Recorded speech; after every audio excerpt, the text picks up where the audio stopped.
নমস্কার বন্ধুরা, সুভদ্রাদির কিচেনে আপনাদের সকলকে স্বাগত।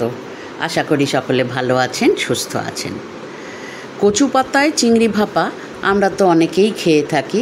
বিশেষ করে একটি নামী রেস্তোরাঁর এই পদটি ভীষণই জনপ্রিয়। তবে সবসময় ঠিকমতো কচু পাতা না পেলে এই পদটি রান্না করা যায় না। কিন্তু লাউ শাক বাজারে আপনি সবসময় পেয়ে থাকবেন। আর সেই লাউ পাতা দিয়ে, কচি কচি পাতা দিয়ে এত সুন্দর এই চিংড়ি ভাপাটা করা যায়, খেতে কিন্তু দুর্দান্ত হয়। আর ভয় থাকে না কোনো গলা কুটোনোর। সেই জন্য এই রেসিপিটা কিন্তু আমার কাছে ভীষণই জনপ্রিয় এবং খুবই ভালো লেগেছে। তার জন্য প্রথমে আমি নিয়ে নিয়েছি, দেখুন, মাঝারি সাইজের কতগুলো চিংড়ি মাছ সুন্দর করে বেছে নিয়েছি। আর নিয়ে নিয়েছি বেশ কচি কচি দেখে এক আটি লাউ শাকের পাতা। যতটা সম্ভব মিহি করে কুচিয়ে নিতে হবে। তারপর সেটাকে ভালো করে ধুয়ে জল ঝরিয়ে কড়াইতে শুধু নুন হলুদ দিয়ে একটু ভাপিয়ে নিতে হবে। এতে জল একেবারেই লাগে না, কেননা নুন পড়লে লাউ পাতাগুলো থেকে জল বেরোয়। আর সেই জলেই লাউ পাতাটা মোটামুটি ভাপিয়ে নেওয়া হবে। একটা ঢাকনা দিয়ে দিলাম। এদিকে দেখুন, শাকটা কিন্তু মজে অনেকটাই নরম হয়ে এসেছে। করে নেব একটা মশলা মিক্সিতে। আর তার জন্য আমি নিয়ে নিয়েছি বেশ কিছুটা নারকেল, আর সঙ্গে কয়েকটা রসুনের কোয়া, সঙ্গে কিছুটা কাঁচা লঙ্কা, কিছুটা লাগবে টক দই। এই সব দিয়ে একটা পেস্ট আমি বানাবো। আর এদিকে এটা কিন্তু সেদ্ধ হতে থাকছে। আমি মাঝখানে একবার নেড়ে ঢাকা দিয়ে দিলাম। আবার দিয়ে দিলাম 3-4 চামচ মতো নারকেল। আর তারপরে একে একে বাকি যে ইনগ্রেডিয়েন্টসগুলো বললাম, কাঁচা লঙ্কা, রসুনের কোয়া, 8-10টা রসুনের কোয়া দিয়েছি, আর টক দই দিলাম মোটামুটি 4 চামচ মতো। এইটুকু দিয়ে আমি একটা পেস্ট বানিয়ে নেব। এদিকে আমি কালো সর্ষে আর সাদা সর্ষে এটা মিশিয়ে একটা বেটে রেখেছি 2-3টে কাঁচা লঙ্কা দিয়ে। আর আলাদা করে আমার পোস্ত বাটা ছিল, সেটাও লাগাবো এতে। যদি আপনাদের বাটা না থাকে তাহলে সব কিছু মিলিয়ে আপনি বেটে নেবেন।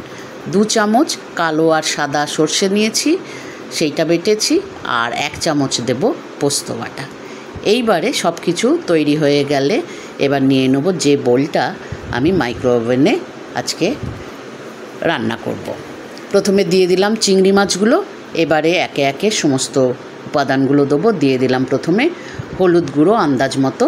এবারে দিয়ে দিলাম 1 চামচের থেকে একটু বেশি কালো সর্ষে সাদা সর্ষে বাটা। দিয়ে দিচ্ছি 1 চামচ পোস্ত বাটা। আমি আসলে এগুলো একটু বেটে রাখি, তবে ঝাঁঝ কমবে না আপনি যদি এয়ারটাইট কন্টেনারে রেখে দেন। দিয়ে দিলাম আন্দাজ মতো নুন। নুনটা আপনি প্রথমে একটু কম করেই দেবেন, তবে পরে শাকটা দেওয়ার পর অলরেডি শাকে যেহেতু নুন দেওয়া থাকে আন্দাজ মতো দিয়ে দেবেন। দিয়ে দিলাম প্রথমে কিছুটা কাঁচা সর্ষের তেল। এবারে এই উপাদানগুলোকে প্রথমে আমি ঢেলে নিয়ে এবারে দিয়ে দিলাম মিক্সিতে যে পেস্টটা বানিয়ে নিলাম, নারকেল, টক দই, কাঁচা লঙ্কা, রসুন 2 কোয়া দিলে এর ঝাঁঝটা আরেকটু সামান্য বাড়ে এবং তার ফলে খুব সুন্দর গন্ধ বলুন, স্বাদ বলুন বাড়ে। সব কিছু দিয়ে এবার একটা চামচ দিয়ে হালকা করে নেড়ে নিলাম। লাউ পাতাগুলো কিন্তু এখনও আমি দেইনি, সেটা ভাপানো হয়ে রয়েছে। সামান্য ঠান্ডা করে নিচ্ছি। এই দিকে মোটামুটি হালকাভাবে চিংড়ি মাছগুলোকে আমি নেড়ে চেড়ে নিলাম। এবারে লাউ পাতাগুলো দিয়ে সেটাও হাত দিয়েই ভালো করে মিশিয়ে নিলাম। সামান্য মিক্সি ধোয়া জল দিয়ে দিলাম। জল কিন্তু উঠবে সামান্য, তবে একেবারে কাটকাট যাতে না হয় সেই জন্য আমি ওই মিক্সিটা ধুয়ে সামান্য একটু জল দিয়েছি। দিয়ে দিলাম ঝালটা আন্দাজ করে। আমি একটু এই রেসিপিটা ঝালঝাল পছন্দ করি, তাই জন্য বেশ 7-8টা কাঁচা লঙ্কা একদম 2 ফালা করে ওপর দিয়ে সাজিয়ে দিলাম। এবার একটু দরাজ হস্তে সর্ষের তেল দিতে হবে, কাঁচা সর্ষের তেল। তেলটা আসলে একটু বেশি পড়লে এই রান্নাটির স্বাদ দ্বিগুণ হয়। আর শুধু এই এক পদ দিয়েই আপনি কিন্তু 1 থালা ভাত খেয়ে নিতে পারবেন। মিনিট 5 রেখে দিলাম একটু ম্যারিনেশনের জন্য। দেখুন, এবারে আমি মোটামুটি ভাপিয়ে নিয়েছি মাইক্রো ওভেনে 5 মিনিট, তাতেই কিন্তু রান্না কমপ্লিট।